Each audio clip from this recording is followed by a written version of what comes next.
Welcome back to the Cash Kicks channel for expert sports analysis, the best team picks, total picks, and in-depth breakdowns based on previous performances. Stay ahead of the game with our winning insights. And for even more exclusive parlay picks, check out Channel in membership. Utah Jazz versus Indiana Pacers. The Utah Jazz arrive at 15-35, fighting to steady a season that has slipped into survival mode in the Western Conference. Across the floor, the Indiana Pacers sit at 13-36, 10-16 at home, trying to protect Gainbridge Fieldhouse and snap a slide that's tightened the pressure in the East's Central Division. Utah took the first meeting 152-128, and the numbers suggest they hold the edge again. A 62.5% projected advantage that reflects both offensive firepower and Indiana's defensive inconsistencies.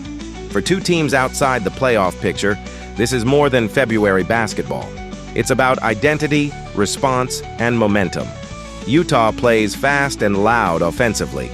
118.0 points per game on 46.6% shooting, 37.4% from three, and 80.2% at the line. They move it too. 30.1 assists per night, backed by 43.8 rebounds. The concern is on the other end, where they allow 127.0 points, leaving little margin for cold stretches. They average 7.9 steals and 3.5 blocks, active but not imposing defensively. Indiana scores 110.7 per game on 44.8% shooting, 36.4% from deep, and a nearly identical 80.7% from the stripe. They rebound at 43.1 per game and hand out 25.6 assists. But their 13.7 turnovers and 118.4 points allowed reveal a team still searching for defensive structure. They do protect the rim better, with 4.9 blocks and 7.3 steals per game. The Jazz are powered by Lauri Markkanen's 27.4 points on 47.6% shooting and 35.9% from three, adding 7.1 rebounds and elite 88.9% free throw accuracy. Keontae George supplies 24.2 points and 6.6 assists, stretching defenses with 37.7% three-point shooting. Walker Kessler anchors inside with 10.8 rebounds and 1.8 blocks per game in limited appearances. Utah's offense flows through spacing, perimeter rhythm, and constant ball movement. Indiana counters with Pascal Siakam's 23.8 points and 6.9 rebounds on 48.3% efficiency. Andrew Nembhard controls tempo at 17.6 points and 7.5 assists, while Benedict Mathurin adds 17.5 per game and 37.7% from three. The Pacers defend with activity. Jay Huff's 2.0 blocks per game stand out. But their defensive rebounding and transition coverage have been inconsistent. The defining theme is simple: Utah's pace and perimeter scoring versus Indiana's attempt to slow the game and protect the paint. If the Jazz dictate tempo, the scoreboard will tilt quickly. If the Pacers turn it into a half-court grind, their length and rim protection become factors. Recent form sharpens the contrast. Utah has dropped 5 straight, losses by 16, 37, 11, 41, and 10 points. Defensive lapses have snowballed into avalanche runs. Indiana has split emotional swings. A 17-point win over Atlanta, an 18-point win over Chicago, but losses to Atlanta and Boston where defensive breakdowns surfaced late. Neither team enters comfortably, but Indiana has shown brief flashes of rhythm. The star duel centers on Markkanen versus Siakam. Markkanen stretches the floor, scoring from all 3 levels with smooth efficiency. Siakam is more forceful, mid-post drives, transition finishes, and physical rebounding. Markkanen's 27.4 points come with elite free throw touch and clean spacing reads. Siakam's 23.8 are built on balance and contact. If Markkanen finds early rhythm beyond the arc, Indiana's defense stretches thin. If Siakam controls the interior and draws help, kickouts open for Mathurin and Nembhard. Tactically, Utah must win the assist battle and keep turnovers near their 15.4 average. Their 30.1 assists signal an offense at its best when the ball pops side to side. Indiana needs second-chance points and rim protection. Huff and the weak side rotations are critical. Watch transition defense. Utah thrives when misses turn into quick threes. Bench depth leans slightly Utah in shot creation, while Indiana's home floor offers energy. Still, I will go with Pacers. After analyzing both teams, my first pick for this match is Indiana Pacers winner. The X factor is shooting variance. Utah's 37.4% from three can stretch games open in minutes. Indiana's 36.4% can answer, but only if defensive rebounding prevents runouts. Utah's offensive ceiling proves decisive. Expect pace, perimeter exchanges, and late separation through ball movement. The difference will be Utah's playmaking volume and Markkanen's efficiency, enough firepower to outpace Indiana's resistance and complete the season sweep. My second pick for this match is total over 233.5, Los Angeles Lakers versus Brooklyn Nets. The Lakers arrive in Brooklyn at 29-19, sixth in the Western Conference and climbing, while the Nets sit at 13-35, 13th in the East, and searching for traction. On paper, this is a cross-conference clash trending in opposite directions, but inside Barclays Center, it's a test of control versus desperation. The projection leans heavily toward Los Angeles, giving them a clear edge in win probability, and the numbers back it up. For the Lakers, it's about maintaining position in a tight Western race. For Brooklyn, it's about restoring belief. Los Angeles scores 116.1 points per game on 50% shooting, moving the ball for 25.1 assists, and winning the possession battle with 41.3 rebounds and 8.1 steals per night. Brooklyn averages 107.1 points on 44% shooting, slightly ahead in assists at 25.2, but giving up 114.7 points per game. The Lakers' efficiency stands out. They're a balanced offense with shot creators and interior presence, while the Nets rely more on perimeter rhythm and streak scoring. Luka Doncic has been electric for Los Angeles, pouring in 33.6 points with 8.8 assists and 8.0 rebounds while shooting 47.6% from the field, 34.8% from three, and 78% at the line. Austin Reeves adds 21.9 per night on 50.7% shooting and 36.5% from deep.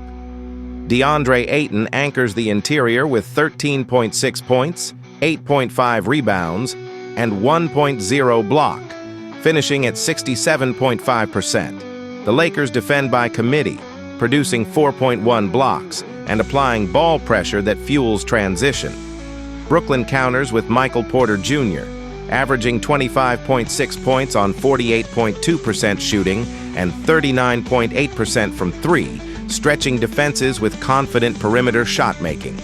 Cam Thomas contributes 16.0 points, while Nick Claxton delivers 12.2 points, 7.4 rebounds, 4.0 assists, and 1.4 blocks, their defensive backbone and interior distributor. The Nets hit 44.2% overall, 34.3% from beyond the arc, and 78.3% from the line, but they turn it over 14.6 times per game, a pressure point against an opportunistic Lakers defense. Recent form sharpens the contrast. The Lakers have won 4 of their last 5, including a 142-111 statement in Washington and a 129-99 rout in Cleveland. Even in defeat against New York, they cracked 110. Offensive rhythm is strong, and their defensive rotations have tightened during this stretch. Brooklyn, meanwhile, has dropped 4 of its last 5. Losses to Detroit, Denver, Phoenix, and the Clippers exposed defensive lapses and inconsistent late-game execution. The 130-77 defeat to Detroit underscores the volatility. The star duel centers on Doncic and Porter Jr. Doncic controls pace, probing, manipulating, orchestrating. Porter scores in bursts, catch-and-shoot threes, quick pull-ups, momentum plays. Doncic's usage drives structure. Porter's shot-making drives energy. If Porter gets hot early, Brooklyn's confidence rises. If Doncic dictates tempo, the game slows into a half-court chess match that favors Los Angeles. Tactically, the Lakers' offensive efficiency meets a Nets defense, allowing nearly 115 per game. Los Angeles' 50% shooting and interior finishing challenge Brooklyn's rim protection beyond Claxton. On the other end, Brooklyn must space the floor and protect the ball. The Lakers' 8.1 steals can flip momentum instantly. Rebounding slightly favors Los Angeles, and second-chance opportunities could widen margins. Bench production and perimeter containment are X factors. If Brooklyn's secondary scorers hit timely threes, pressure shifts. If the Lakers' depth sustains defensive intensity, the gap grows. After analyzing both teams, my first pick for this match is Los Angeles Lakers winner. Expect pace control to decide it. The Lakers' balance, efficiency, and recent surge suggest they dictate terms. Brooklyn will compete early, riding perimeter confidence at home, but over 4 quarters, execution favors the visitors. Superior efficiency, stronger rebounding, and Doncic's command in late possessions provide the separation. My second pick for this match is total over 220.5. Boston Celtics versus Dallas Mavericks. The Boston Celtics arrive in Dallas at 31-18, third in the Eastern Conference, steady and measured. The Dallas Mavericks sit at 19-30, 11th in the West, fighting to stabilize a season that's tilted off rhythm. On paper, Boston holds the edge, a 63% lean in their favor, but the stakes feel heavier than percentages. For the Celtics, it's about maintaining position in a tight Eastern race. For Dallas, it's urgency. Every home game now carries postseason implications. Boston has been the more complete team all season. They score 116.1 points per night, while allowing just 109.1, a healthy +7 differential. Dallas averages 114.1, but surrenders 116.6, leaving them chasing games more often than controlling them. Both teams shoot 47% from the field, but Boston's defensive discipline and ball security have been steadier. The Celtics grab 45.0 rebounds a game to Dallas's 45.1, nearly even. Yet Boston turns it over just 11.3 times compared to the Mavericks' 14.5. That gap matters. The offensive engines define each side. Jaylen Brown leads Boston with 29.4 points per game on 48.5% shooting and 36.2% from three, adding 6.9 rebounds and 4.8 assists. Derek White complements him with 17.2 points, 5.4 assists, 46.8% from the field, and 39.2% from deep. Neemias Queta anchors the interior at 8.1 rebounds per game, while Boston averages 7.8 steals and 5.2 blocks, with White contributing 1.3 steals and 1.4 blocks as a disruptive perimeter defender. Dallas counters with balance but less consistency. Anthony Davis leads at 20.4 points and 11.1 rebounds, shooting 50.6% from the floor. Rookie Cooper Flagg adds 19.8 points, 6.6 rebounds, 4.1 assists, and 48.4% shooting, stretching the floor at 38.9% from three. P.J. Washington contributes 14.2 points and 7.2 boards, while Ryan Nembhard handles playmaking at 4.9 assists per game. The Mavericks average 25.2 assists, slightly higher than Boston's 23.9. Showing willingness to move the ball, but turnovers and defensive lapses have muted that advantage. Recent form sharpens the contrast. Boston has won 3 of its last 5, including statement victories over Milwaukee, 107-79, and Portland, 102-94. Even in losses to Sacramento and Atlanta, their offense remained competitive. Dallas has dropped 4 of its last 5, including home defeats to Houston, 111-107, and Minnesota, 118-105. Their lone bright spot was a high-scoring win over Golden State. The pattern suggests Boston is trending steady, Dallas searching for traction. The star duel centers on Brown and Flagg, power versus poise. Brown attacks downhill, thrives in transition, and lives at the free throw line at 77.6%. Flagg counters with versatility, 54% from two-point range, nearly 39% from three, and confident playmaking. If Davis establishes position early against Queta and forces double teams, Dallas can generate rhythm threes. If White disrupts passing lanes and Boston controls tempo, the Celtics dictate pace. Tactically, the game hinges on turnover margin and paint control. Boston's defensive pressure against Dallas's 14.5 turnovers per game could ignite transition scoring. The Mavericks must protect the ball and leverage Davis's interior presence to collapse Boston's defense. Rebounding is even on paper, but second-chance efficiency may tip the scale. Bench production and late-game execution also favor Boston, whose assist-to-turnover ratio, 2.1, outpaces Dallas, 1.7. After analyzing both teams, my first pick for this match is Boston Celtics winner. Dallas's X factor is shooting rhythm. If Flagg, Max Christie, 44.2% from three, or Brandon Williams stretch the floor consistently, Boston's rotations will be tested. Boston's X factor is Derek White's two-way impact. His ability to space the floor and guard multiple positions steadies their structure. Expect Dallas to compete early at home, riding energy and urgency. But over 4 quarters, Boston's efficiency, defensive stability, and superior turnover control should surface. Boston's balance and discipline travel well, and in a game defined by execution, that edge should carry them home. My second pick for this match is total over 220.5.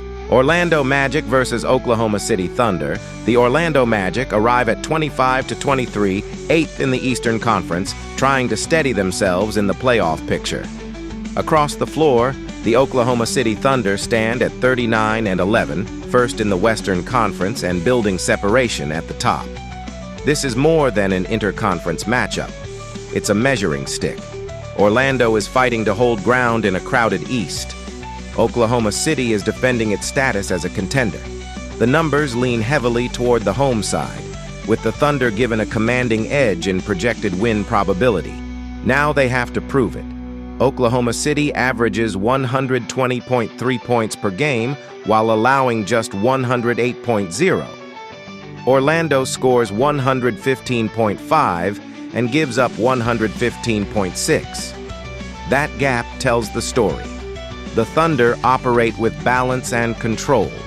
The Magic often live in tighter margins. Oklahoma City shoots 49% from the field and 35.9% from three, with an 82.6% mark at the line. Orlando hits 46.4% overall, 34.3% from deep, and 79.5% from the stripe. The Thunder pair that efficiency with 25.4 assists and just 11.7 turnovers per night. Orlando distributes slightly more at 26.3 assists, but commits 13.5 turnovers. Rebounding is nearly even, 43.8 for Orlando, 43.5 for Oklahoma City. But the Thunder generate more disruption with 9.9 steals and 5.9 blocks per game. Orlando counters with 8.3 steals and 5.0 blocks, relying more on structure than chaos. Paolo Banchero leads the Magic with 21.7 points, 8.8 rebounds, and 4.9 assists, shooting 46.2% from the field and 76.3% at the line. Franz Wagner adds 22.2 points with 48.2% shooting and 36.8% from three, giving Orlando dual scoring balance. Defensively, Goga Bitadze anchors the interior with 1.2 blocks per game and an imposing 68% shooting mark offensively. For Oklahoma City, Shai Gilgeous-Alexander is playing at an elite level. 32.0 points, 6.4 assists, 4.4 rebounds, 55.8% from the floor, 39.1% from 3, and 89.3% at the line. That's precision and control. Chet Holmgren adds 17.7 points, 8.5 rebounds, and 2.1 blocks while shooting 56.6%. Jalen Williams contributes 16.8 points and 5.6 assists, keeping the offense layered and unpredictable. The defining theme is clear: Orlando's balanced scoring versus Oklahoma City's star-driven efficiency and defensive activity. Recent form sharpens the contrast.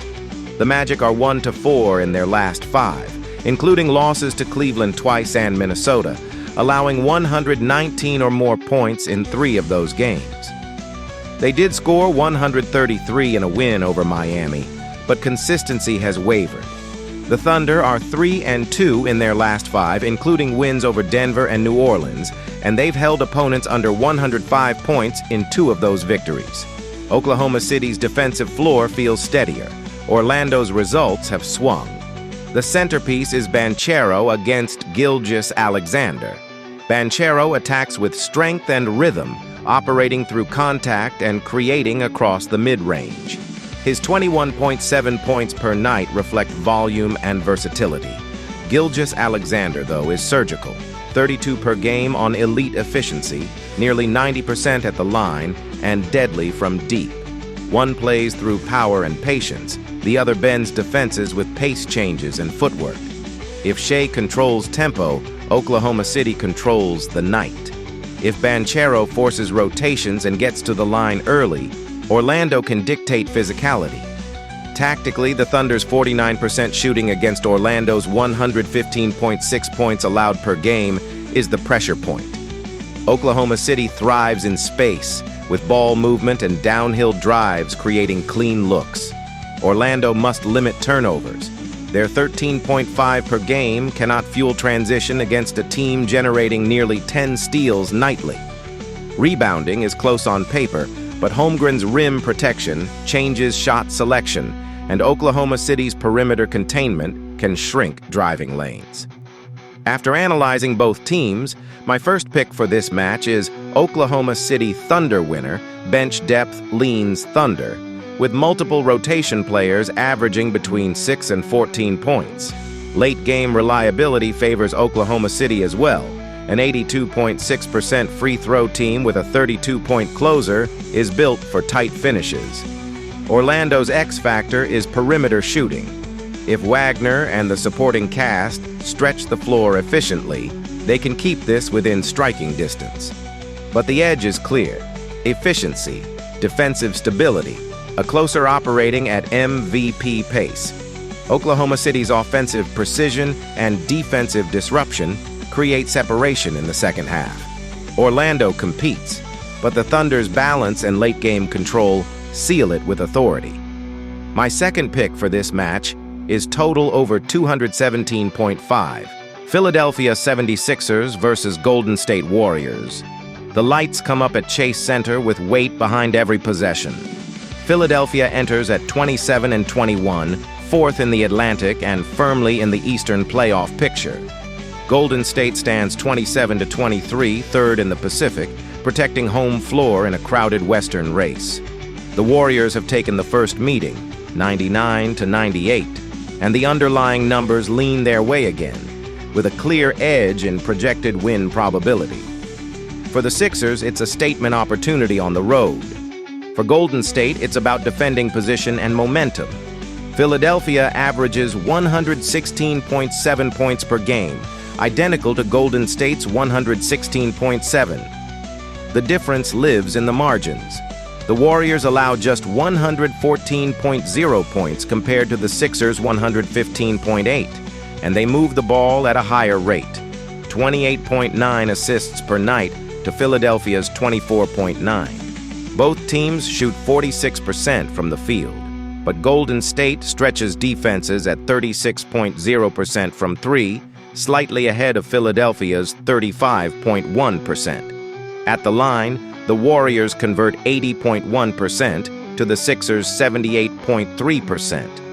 Rebounding tilts slightly toward Philadelphia, 43.6 boards per game behind Andre Drummond's 8.7 per night, compared to Golden State's 42.9. The Warriors generate more steals, 10.0 to 9.0, while Philadelphia protects the rim better with 5.8 blocks to Golden State's 4.5. Turnovers are nearly even, though Golden State's assist-to-turnover profile reflects cleaner orchestration. Offensively, Tyrese Maxey drives Philadelphia with 29.2 points, 6.9 assists, and 4.2 rebounds, shooting 47.2% from the floor, 38.9% from three, and 88.5% at the line. Joel Embiid adds 26.2 points and 7.5 rebounds on 49% shooting, while Paul George contributes 16.0 points and 5.1 rebounds. For Golden State, Stephen Curry delivers 27.2 points per game on 46.8% shooting, a sharp 39.1% from deep, and 93.1% from the stripe. Jimmy Butler supplies 20.0 points and 5.6 rebounds, and Draymond Green anchors both ends with 5.7 rebounds, 5.3 assists, and 0.7 blocks. The defining theme is balance versus burst. Philadelphia leans on individual scoring gravity. Golden State counters with ball movement and perimeter pressure. Recent form sharpens the contrast. The Sixers have won 3 of their last 5, including a 124-114 win over New Orleans and a 139-122 offensive explosion against Milwaukee. Their losses have come in high-scoring affairs, including a tight 112-109 defeat to New York. Golden State has dropped 3 of its last 5, falling 131-124 to Detroit and 123-115 to Dallas, though a 111-85 dismantling of Minnesota showed their defensive ceiling. The Warriors have been volatile. The Sixers, offensively consistent but defensively stretched. The game within the game centers on Tyrese Maxey and Stephen Curry, a clash of acceleration versus artistry. Maxey's burst collapses defenses in a blink, and his 38.9% three-point accuracy forces defenders to press up and chase over every screen. Once he turns the corner, he doesn't just attack space, he detonates into it, applying rim pressure that bends weak side coverage and opens passing lanes. Curry answers with rhythm shooting of the highest order, 39.1% from deep, paired with elite free throw precision that punishes even minor contact. His off-ball movement is constant geometry, relocating, screening, and reappearing in shooting windows defenders struggle to track. Maxey attacks downhill with force and pace. Curry manipulates space with angles and timing. If either finds early rhythm, defensive schemes tilt instantly, help defenders creep higher, and the entire floor stretches in response. Tactically, watch Golden State's assist flow against Philadelphia's shot blocking. If Draymond Green facilitates high-post actions and the Warriors maintain spacing, they can neutralize Embiid's interior presence. Philadelphia must control the glass and limit second-chance threes. Transition defense will be critical. Golden State steals can quickly flip momentum. Bench production is another swing factor, particularly if the Warriors' secondary shooters find range. After analyzing both teams, my first pick for this match is Golden State Warriors winner. Late-game reliability may decide it. Golden State's ball movement tends to create cleaner final possessions. Philadelphia relies more on isolation execution. In a tight fourth quarter, that structural difference matters. The edge goes to the Warriors' perimeter efficiency and assist-driven offense. In a matchup defined by shot-making and composure, Golden State's spacing and late-game execution hold firm at home. My second pick for this match is total over 216.5.